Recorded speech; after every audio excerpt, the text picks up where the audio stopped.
امریکا یوه په قتل تورنه افغان میرمن سویډن ته سپاري. یوه افغان میرمن چې له خپل میړه او دوه بچیانو سره امریکا ته تللې، ډېر ژر به د یوه تن د وژلو په تړاو د ګرېګرو لپاره سویډن ته وسپارل شي.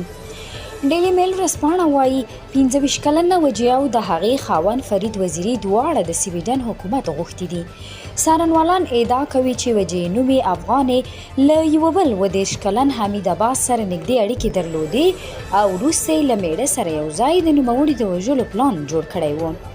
وجیه تور لګولی چې وحید عباس پرې جنسي تیری کړی. د سویډن پولیسو تر وژنې وړاندې د وجیه ادعاوې څېړلې وې او د جنسي اړیکو په تړاو د یوې ویډیو له نندارې وروسته یې عباس خوشې کړی و. د چهارشنبې په ورځ د سکرمنټو محکمې وویل سویډن اړتیا وړ شواهد لري چې په منطقي ډول وجیه په وژنه کې لاس درلودم. د محکمې د حکم له مخې